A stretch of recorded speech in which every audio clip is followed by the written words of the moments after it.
The gray sedan appeared in Leora's peripheral vision exactly where it always did, 3 blocks from Ridgemont Elementary, slowing to match her walking pace.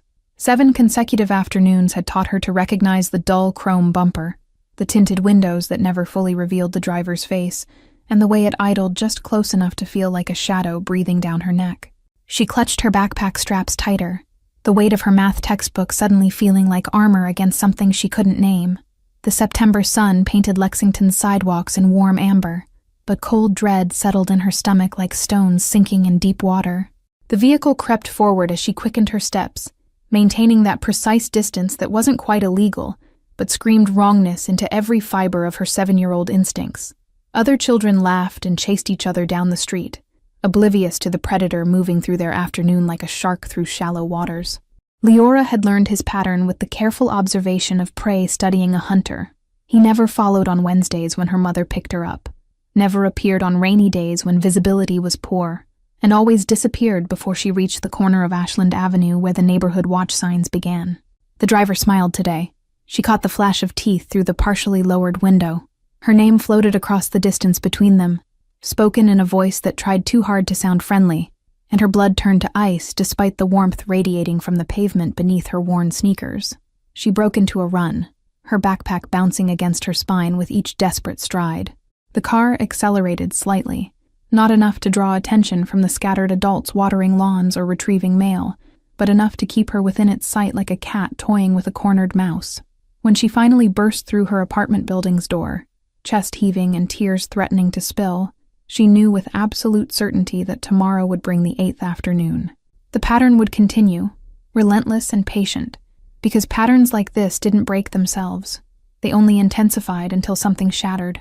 That evening, Leora sat across from her mother at their small kitchen table, trying to find words that would make Avelra understand.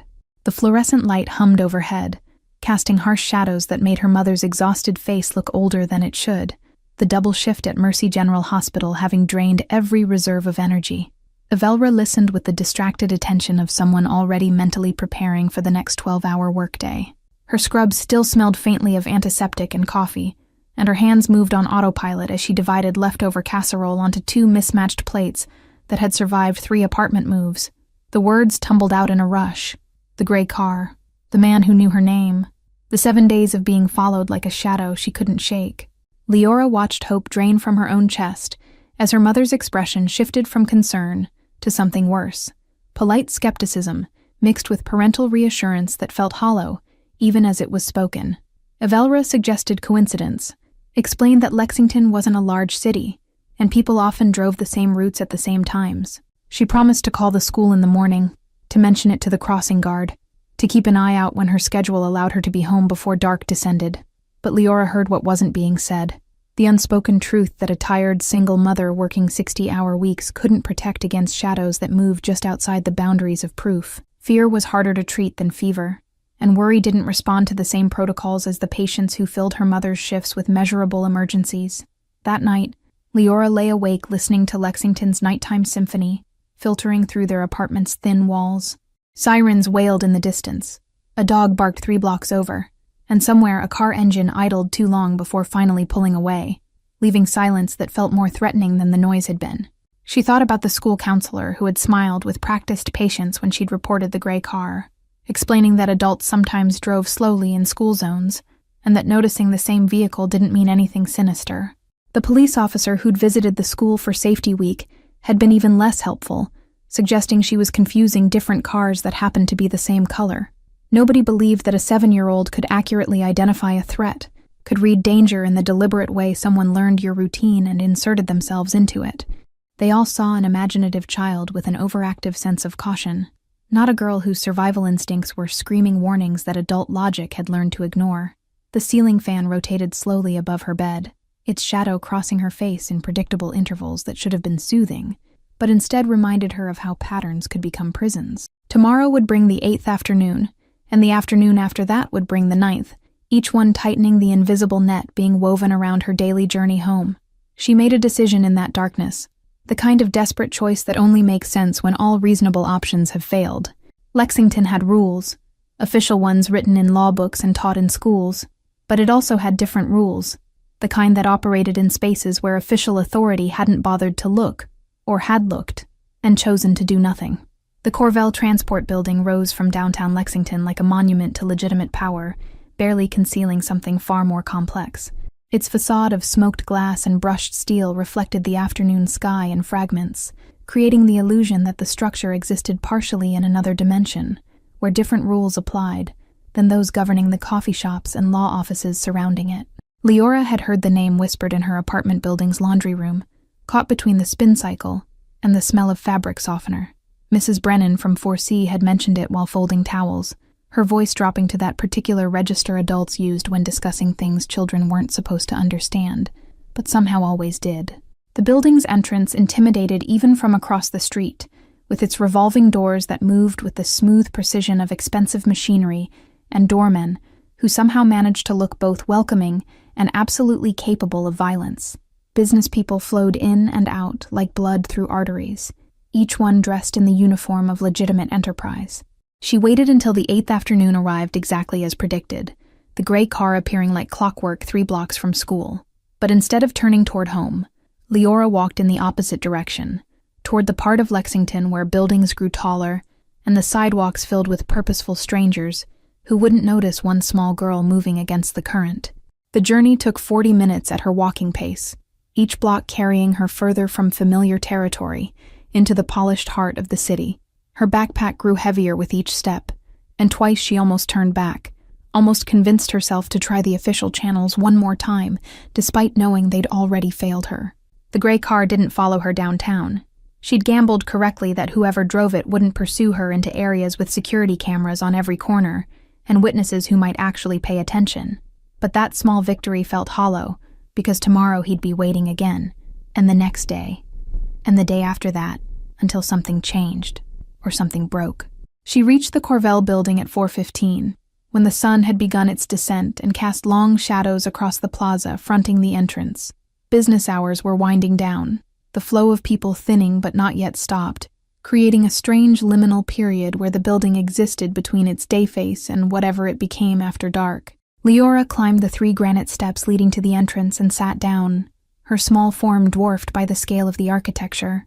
She placed her backpack beside her like a companion, unzipped it, and pulled out her math homework as though she'd simply chosen this particular spot to complete assignments that were already overdue. Security guards in dark suits noticed her immediately. She caught their glances through the glass, saw them conferring with each other using the subtle hand signals of people trained to communicate without drawing attention. One spoke into his wrist, the gesture so smooth it looked casual. And Leora knew her presence had been reported to someone deeper inside the building's hierarchy. She kept her head down, pencil moving across the worksheet with mathematical precision that had nothing to do with the actual problems. Time moved differently when you were waiting for something you couldn't name, each minute stretching like taffy while simultaneously disappearing into a blur of held breath and mounting courage. An hour passed, then 2. The sun painted the glass building in shades of gold and crimson, before surrendering to twilight's purple-blue embrace. Businesses closed around her, their employees streaming past without sparing a glance for the child, who had somehow become part of the building's furniture through sheer persistent stillness. Her legs cramped from sitting, her stomach reminded her that lunch had been 6 hours ago, and doubt crept in with the evening chill that made her wish she'd worn something warmer than her thin school cardigan. Maybe this was stupid. Maybe the stories she'd overheard were just stories. Maybe she'd misunderstood everything and was now just a lost kid who'd wandered too far from home. Then the last car arrived, a black sedan with tinted windows that made the gray car look like a toy by comparison. It glided to the curb with the whisper-quiet confidence of engineering that cost more than her mother made in a year, and the building's energy shifted like air pressure dropping before a storm. The doorman who'd been casually monitoring her for the past 2 hours suddenly stood straighter, his hand moving to open the rear door before anyone inside could reach for the handle. Other security personnel materialized from positions she hadn't realized they'd been occupying, creating a loose perimeter that looked random but absolutely wasn't. Leora stood on trembling legs, her homework scattering in the evening breeze that chose that moment to gust through the plaza. She took 3 steps forward, her voice smaller than she'd intended, but somehow carrying across the space between desperate hope and her last option. The man who emerged from the black sedan wore darkness like some people wore cologne, not as an accessory, but as an essential component of his presence. His suit was charcoal gray, perfectly tailored to shoulders that suggested physical power held in careful reserve, and his face carried the kind of stillness that came from never needing to prove anything to anyone. Ryan Corville's eyes found her immediately, and Leora felt the weight of assessment that went beyond simply noticing. He looked at her the way her mother examined patients, with complete attention that catalogued every detail while revealing nothing of his conclusions, seeing past the surface to the story written in posture and desperation. The security team tensed as Leora approached, their bodies shifting into positions that could become barriers or interventions with minimal effort. But Ryan raised one hand in a gesture so subtle it barely qualified as movement, and they froze like statues, suddenly remembering they were carved from stone, not flesh with opinions. She stopped exactly 6 feet away, some instinct warning her that getting closer without permission would end this before it began. The distance felt vast and intimate simultaneously, a chasm crossed only by the words she had to somehow force past the fear lodged in her throat like a physical object. Up close, he was younger than the stories suggested, though age seemed irrelevant to whatever authority radiated from him, like heat from pavement after sunset. His hair was dark, touched with amber in the artificial light spilling from the building's lobby, and his expression revealed absolutely nothing. Not kindness, not cruelty, just patient attention. Leora's prepared speech evaporated like morning fog under scrutiny that made her feel simultaneously seen and exposed. She'd practiced the words during her walk downtown, rehearsed them while pretending to do homework, but now they seemed childish and insufficient for the reality standing before her in an expensive suit and shoes that probably cost more than 3 months of rent. Instead, the truth came out raw and unpolished, her voice cracking on the second word. She told him about the gray car, about the 7 afternoons that had become 8, about the man who smiled and knew her name, and made her afraid to walk home from school in a city that was supposed to be safe. She explained how the adults with official authority had nodded and dismissed her, how concern evaporated into platitudes about overactive imaginations and coincidental routes. Her words tumbled faster, as desperation overrode caution, spilling details about which streets the car appeared on and which it avoided, demonstrating that she'd documented her stalker with the thoroughness of someone who knew evidence was supposed to matter even when it didn't. Ryan listened without interrupting, his stillness absolute in a way that made every small gesture from others seem like frantic motion by comparison. He didn't check his watch, didn't glance at his security team, didn't display any of the impatient tells that usually meant adults had stopped actually hearing what children said. When she finally ran out of words, the silence stretched between them like a bridge that might hold weight or might collapse. Leora's hands twisted in the hem of her cardigan, pulling threads loose from seams that had already survived too many nervous moments, and she realized with sinking certainty that she'd gambled everything on a story she'd overheard in a laundry room. Then he spoke, his voice lower than she'd expected, and carrying an accent she couldn't quite place, something that suggested other places and languages underneath the perfect English. He asked one question, simple and direct, requiring only 3 words to cut through to the core of her desperation. "The car's there now." His eyes moved past her, scanning the street beyond the plaza with the systematic attention of someone trained to identify threats in civilian camouflage. The question wasn't rhetorical. It was tactical, gathering real-time intelligence to assess a situation he'd apparently decided deserved assessment. Leora shook her head, explaining her detour, how the gray car only followed her established routine between school and home. Tomorrow it would be back, she said, with the grim certainty of someone who understood patterns even when adults pretended those patterns were imagination, given too much weight. Ryan's expression shifted microscopically, something moving behind his eyes that might have been recognition or respect or calculation. He looked at her differently then, as though she'd passed some test she hadn't known she was taking, demonstrating competence in observation and strategy that most adults never bothered to develop. He asked her address without preamble, and when she recited it, apartment 7B on Fairmont Street, one of his security team pulled out a phone and began typing with efficient speed. No one questioned why they were taking orders from a 7-year-old's account of danger, which told Leora more about Ryan's authority than any reputation whispered in laundry rooms ever could. "Tomorrow afternoon," he said finally, each word deliberate as a chess move. "You walk your normal route home from school. Don't change anything. Don't look around for help. Don't do anything different than you've done the previous 8 days." The instruction should have been terrifying, but something in his tone transformed it into strategy rather than abandonment. Leora nodded slowly, understanding blooming like cold flowers in her chest. She was being asked to be bait, but bait in a trap designed by someone who apparently took the concept of traps very seriously. Ryan gestured toward the black sedan, and the rear door opened as though operated by invisible hands. He didn't offer reassurance, didn't make promises about protection or justice, didn't soften the reality that she'd just involved herself in something that operated outside the systems that had already failed her. Instead, he simply said, "We'll get you home now so your mother doesn't worry." The statement was practical rather than kind, acknowledging Avelra's existence and concern, without pretending this was about anything other than the calculated response to a legitimate threat that official channels had chosen to ignore. Leora climbed into the sedan's leather interior, her backpack clutched against her chest like a shield against luxury she'd never experienced. The door closed with the solid thunk of German engineering, and through the tinted window she watched Ryan speak briefly to his security team before sliding into the front passenger seat. The drive to Fairmont Street took 12 minutes through evening traffic, the sedan moving with the confidence of a vehicle that never doubted its right to occupy any lane it chose. Leora sat in silence, watching familiar streets transform into something different when viewed from behind bulletproof glass and institutional power. The 9th afternoon arrived with cruel punctuality, the school bell releasing students into sunshine that felt like mockery against Leora's mounting dread. She walked through the front gates with manufactured normalcy, her backpack positioned exactly as it had been every other day, her stride neither hurried nor hesitant despite every nerve screaming to run. 3 blocks passed in excruciating slow motion, each step carrying her closer to the intersection where the gray sedan always materialized. She forced herself not to scan parked cars or look over her shoulder, following Ryan's instructions with the discipline of a soldier entering combat. The gray car appeared right on schedule, emerging from a side street with the precision of choreographed menace. It fell into its familiar pattern, maintaining that careful distance that had defined 9 afternoons of psychological warfare, disguised as coincidence. The driver's silhouette visible through the windshield like a shadow, learning to take solid form. Leora's breathing turned shallow, but she kept walking, kept pretending she didn't notice the predator pacing her retreat toward home.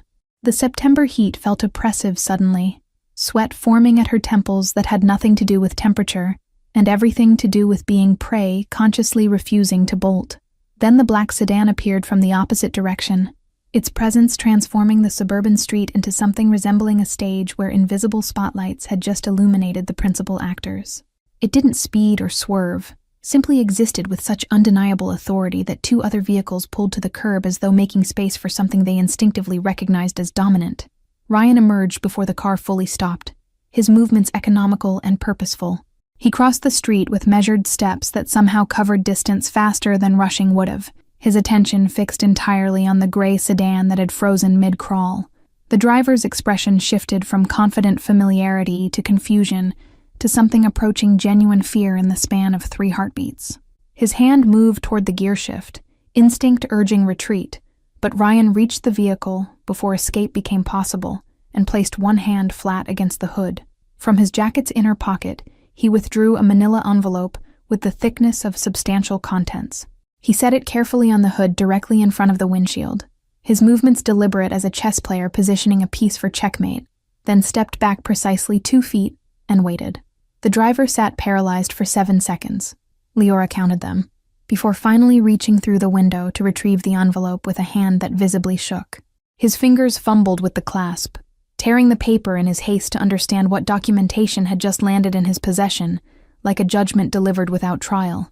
Inside were photographs, printed on high-quality paper that captured every detail with courtroom clarity.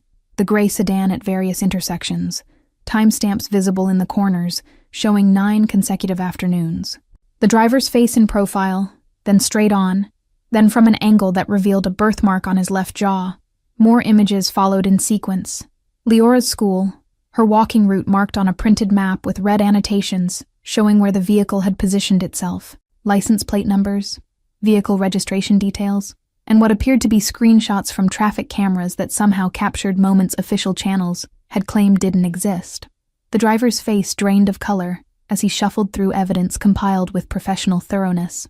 His hands shook harder, the photographs nearly slipping from fingers that suddenly seemed unable to maintain grip on paper that documented his transformation from anonymous threat to catalogued predator.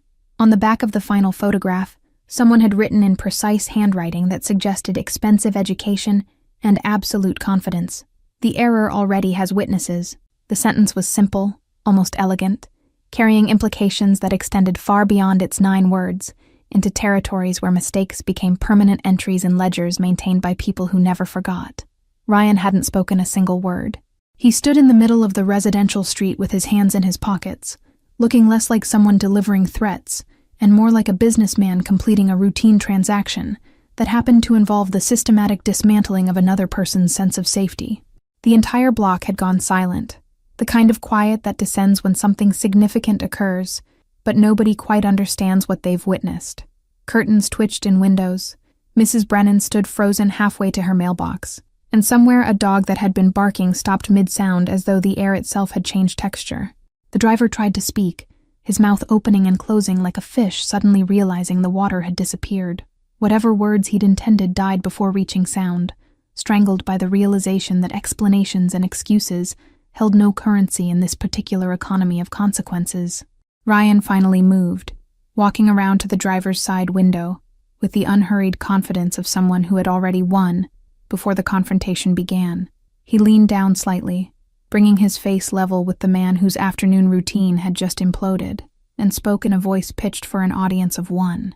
Whatever he said lasted less than 10 seconds, but the driver's expression transformed from fear into something closer to existential horror. His eyes widened until white showed all around the irises, and his breathing turned rapid and shallow like someone experiencing the early stages of panic that logic couldn't quite override. Ryan straightened, adjusted his cuffs with casual precision, and walked back to the black sedan without looking back. The message had been delivered, received, and apparently understood with the clarity of someone who'd just glimpsed the machinery underlying Lexington's polite surface, and realized how thoroughly he'd miscalculated his own position within it. The gray car's engine started with a sound like mechanical sobbing, then pulled away with none of its previous predatory patience. It accelerated through the intersection without stopping fully at the sign, desperate distance replacing calculated proximity, fleeing from a street that had transformed from hunting ground into crime scene without a single act of physical violence. Leora stood exactly where she'd stopped when the black sedan first appeared, her backpack still clutched against her chest. She watched the gray car disappear around the corner with speed that suggested its driver wouldn't be returning to this neighborhood, these streets, or possibly this entire quadrant of the city.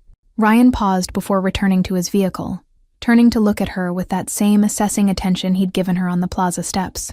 He nodded once, acknowledgement rather than reassurance, then climbed back into the sedan that pulled away with the same quiet authority it had arrived with. The block remained frozen for another 30 seconds, before normal sounds gradually returned. Mrs. Brennan completed her journey to the mailbox, though her hands trembled slightly as she sorted envelopes.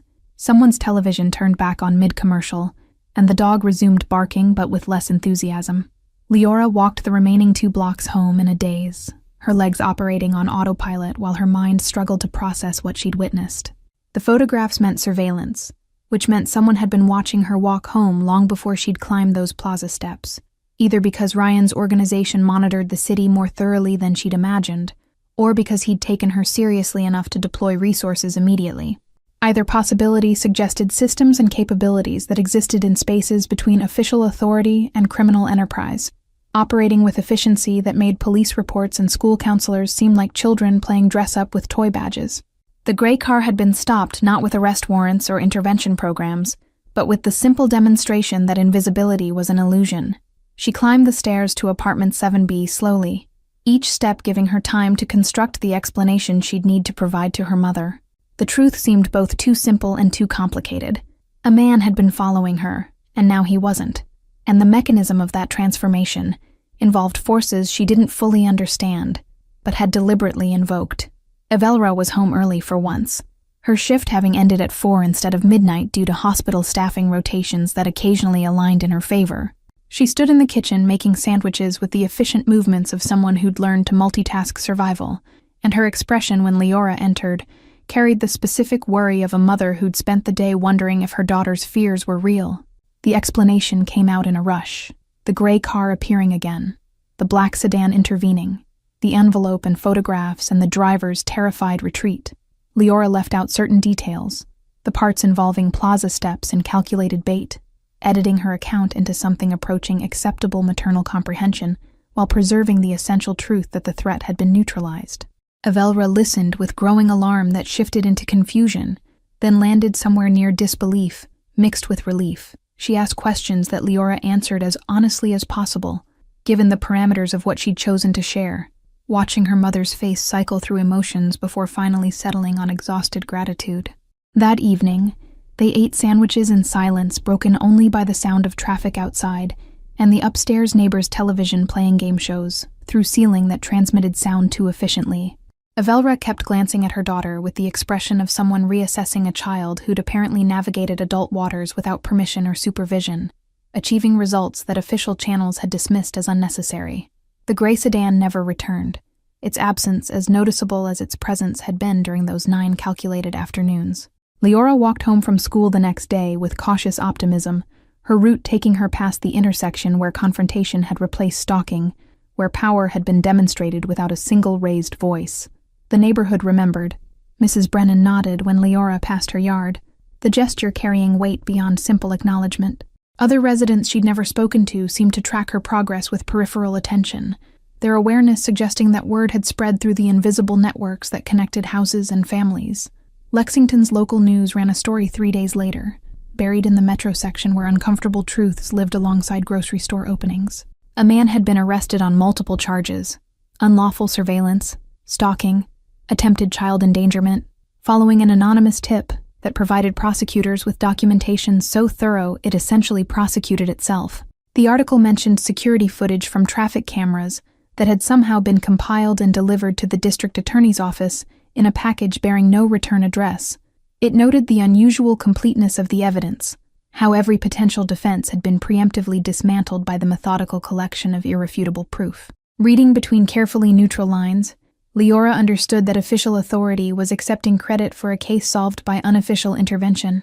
The system was taking a bow for work, performed by forces it refused to acknowledge, preserving the comfortable fiction that justice flowed through proper channels rather than around them when those channels proved inadequate. Her teacher mentioned the arrest during morning announcements, framing it as proof that the school took student safety concerns seriously and worked closely with law enforcement to address potential threats. The irony tasted bitter in Leora's mouth. The same counselor who'd dismissed her reports now accepted praise for vigilance that had manifested only after someone outside the system forced action. Other students looked at her differently, though she couldn't determine if they knew she'd been the intended victim, or if they simply sensed something had changed in the social architecture surrounding her. Whispers followed her through hallways, not malicious but curious, the way children responded to peers who'd somehow touched something mysterious and returned altered. The black sedan appeared across from Ridgemont Elementary on the 4th afternoon, parked in a loading zone that normally meant tickets, but apparently meant something different when the vehicle in question carried weight beyond its physical presence. It remained there until Leora emerged, then followed her home at a distance that felt protective rather than threatening. She never saw the driver clearly through the tinted windows, but the message was unmistakable. She was being watched still, but by different eyes with different intentions. The surveillance had shifted from predatory to guardian, a distinction that mattered more than she'd understood when fear had been her constant companion. The pattern continued for a week, the sedan materializing each afternoon and disappearing once she safely entered her building. Other parents noticed and speculated, their conversations at pickup full of theories about unmarked police protection or witness security protocols, none of them landing on the truth that protection could come from sources the PTA would never invite. Avelra worked double shifts that week, her schedule returning to the brutal normal that paid rent, but sacrificed presence. Leora came home to empty apartments and microwave dinners, but the loneliness felt different now, less like abandonment, and more like the practical reality of survival that required her mother to be elsewhere so they could continue living here. She thought about the envelope on the gray car's hood, about photographs taken by cameras she'd never noticed and compiled by people she'd never meet. The implications suggested an infrastructure of observation more complete than anything she'd imagined, not just watching her specifically, but watching everything, everyone, creating an archive of the city's daily movements. The realization should have been disturbing, the privacy implications worthy of concern, but Leora had learned that theoretical privacy meant nothing when actual safety was compromised. that invisible observation by protectors felt infinitely preferable to visible observation by predators, whose intentions crystallized in slow-moving vehicles and knowing smiles. On Friday afternoon, the black sedan wasn't there, its absence marking the end of the explicit protection period. Leora walked home alone for the first time in 2 weeks, her steps cautious but not fearful, aware that absence didn't necessarily mean unwatched, just that the watching had returned to whatever baseline surveillance apparently maintained order. She reached apartment 7B without incident, climbed familiar stairs that no longer felt like approaching potential ambush, and unlocked the door to emptiness that felt like peace rather than isolation. The apartment was small and shabby, and safe. Existing in a city where safety apparently required bargains with forces that operated in margins most people pretended didn't exist. 2 weeks passed in cautious normalcy, each afternoon bringing Leora home without incident, but never quite erasing the memory of 9 days when fear had been her shadow. She developed new habits, checking behind her without paranoia, noting vehicle patterns without obsession, existing in the space between vigilance and the freedom to simply be a child walking home from school. The black sedan reappeared on a Thursday, not following her, but parked across from her building when she arrived. It sat there with engine idling, exhaust visible in the October air that had turned crisp enough to remind Lexington that seasons changed even when lives felt suspended in permanent aftermath. Leora paused on the sidewalk, her hand on the building's door handle, studying the vehicle with curiosity rather than alarm. The tinted windows revealed nothing, but something about its positioning suggested purposeful presence rather than coincidental parking. Angled to observe her building's entrance, positioned with clear sightlines to the street, she climbed to apartment 7B, wondering if protection was something that ever truly ended, or if it simply became invisible, woven into the background of daily existence. The thought should have been unsettling, but instead felt oddly comforting, suggesting she'd gained value in equations she didn't fully understand. Avelra noticed the car that evening when she returned from her shift, her scrubs rumpled, and her face carrying the exhaustion of 12 hours spent navigating medical emergencies. She stood at their apartment window for long minutes, coffee growing cold in her hands, watching the sedan that watched their building with the patient attention of something programmed for extended surveillance. "He's still protecting you," she said finally, her voice carrying notes Leora couldn't quite identify. Gratitude mixed with concern, relief tangled with the recognition that debts existed even when they'd never been explicitly named. The words hung in the air between them like questions neither knew how to properly ask. The sedan remained until 8 o'clock, then departed with the same quiet authority it always carried. But its absence felt temporary rather than final, a shift change rather than abandonment, suggesting that protection operated in rotations invisible to those being protected. Avelra made a decision that night, one that showed in the set of her jaw and the way she carefully ironed her civilian clothes instead of reaching for scrubs. She arranged coverage for her Saturday shift, a rarity that cost favors she'd been saving, and told Leora she had an errand to run downtown. The glass building looked different on weekends, its usual flow of business traffic reduced to security personnel and the occasional executive working hours that defied normal boundaries between professional and personal time. Avelra stood in the plaza where her daughter had sat weeks earlier, gathering different courage for a different kind of confrontation.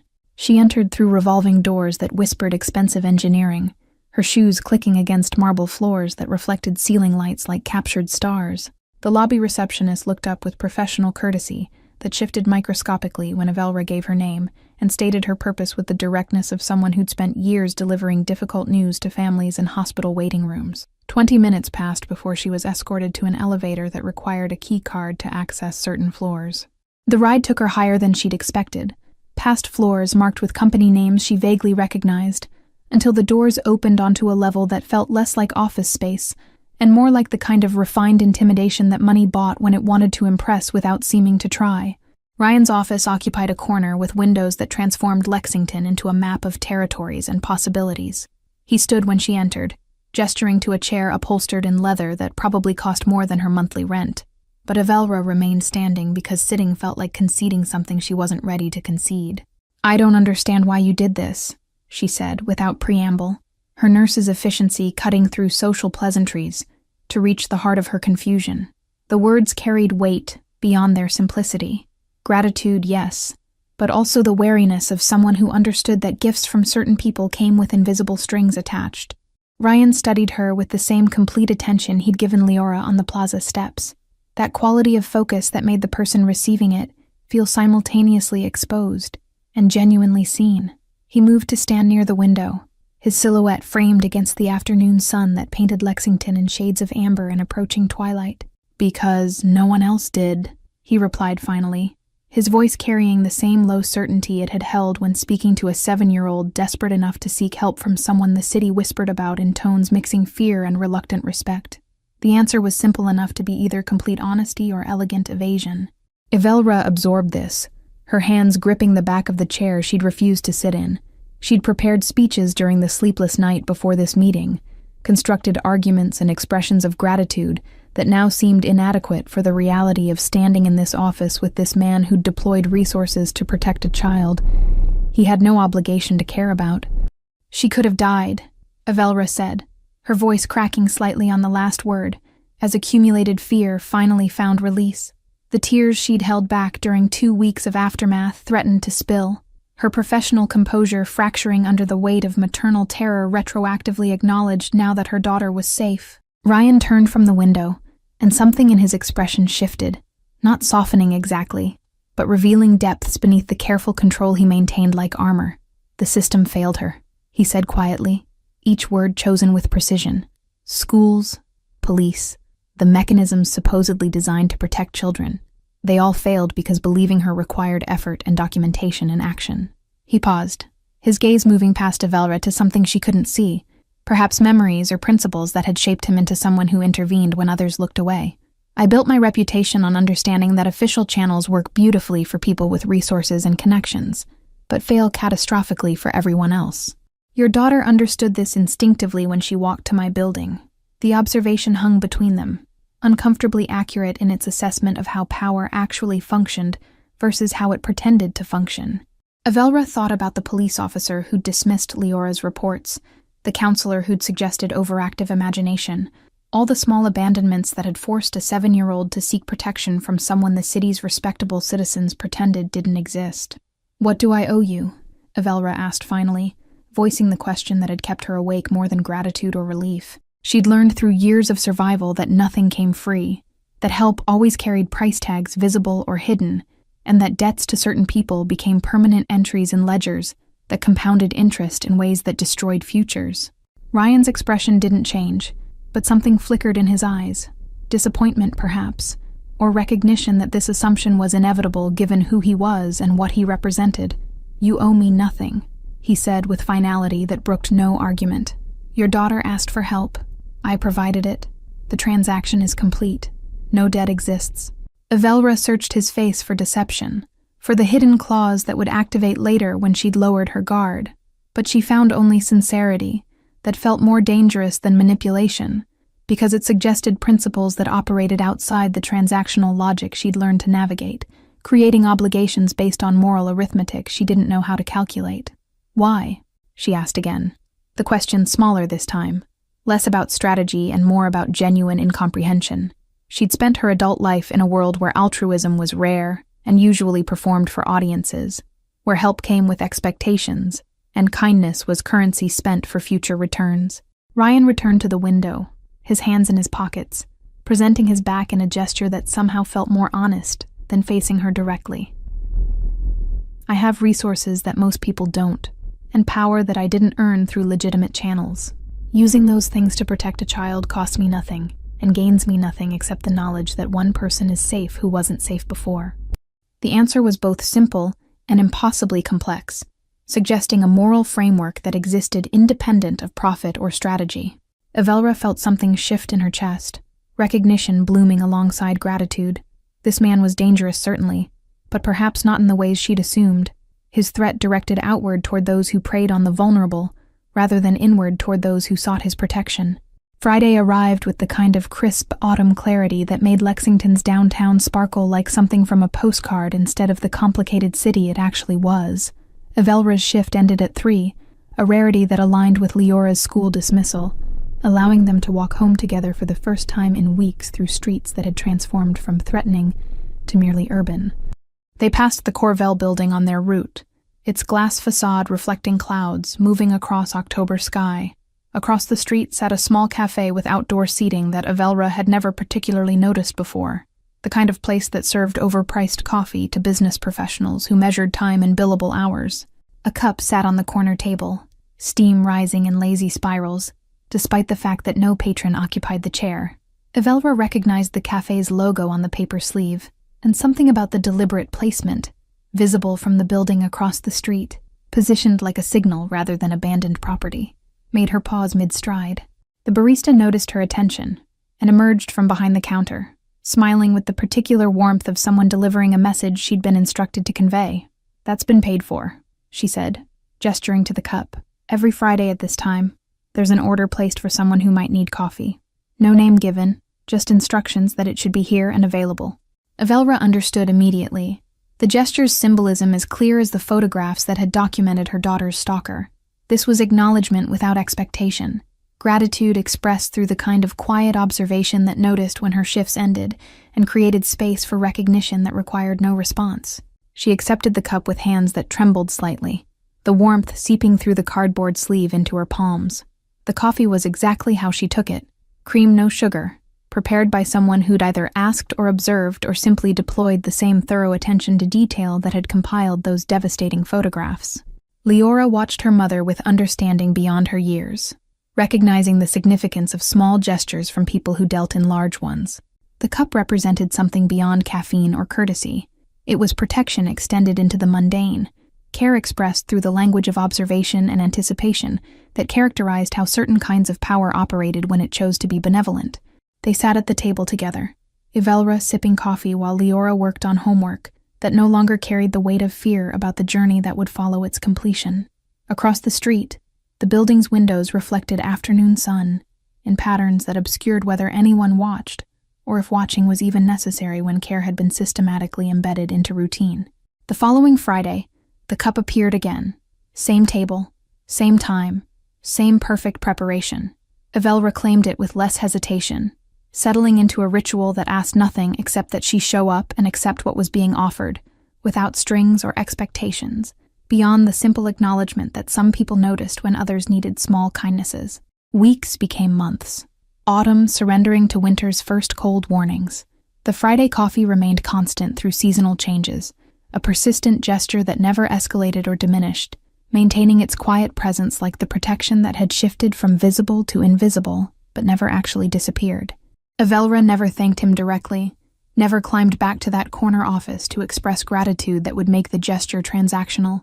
But the cup was always empty when she left, and sometimes when she passed the building on other days, she'd catch a reflection in the glass, a silhouette that might have been a man watching, might have been simple architecture playing tricks with light, might have been the ghost of protection that had become so thoroughly woven into the fabric of their lives that distinguishing it from normal exes tense had become impossible. Leora grew older, and the story became part of her origin narrative, the time when she'd learned that safety sometimes required seeking help from unexpected sources. She'd tell it years later with the distance of someone who'd survived to gain perspective, explaining how desperation had led her to glass steps, and how that decision had altered not just her life, but her understanding of how power worked when wielded by people who chose protection over exploitation. The cafe thrived, its corner table becoming something of an institution, though the staff never revealed who paid for the standing Friday order. Lexington continued its daily operations, justice flowing through official and unofficial channels in the messy compromise that defined any city, honest enough to admit that order required more than laws, and enforcement required more than uniforms. And every Friday at 3 o'clock, a cup of coffee sat waiting, prepared perfectly, asking nothing, offering everything that mattered, the knowledge that someone was watching, someone cared, and some debts were never meant to be repaid because they existed in a different economy than the one most people understood. The coffee said everything that words would have ruined, maintaining the silence that characterized true protection. Thank you all for following this story. If you enjoyed it, write in the comments where you're watching from, and don't forget to like, subscribe, and share the video. Your support means everything and helps me continue bringing these stories to you. Until next time, remember that sometimes help comes from the most unexpected places.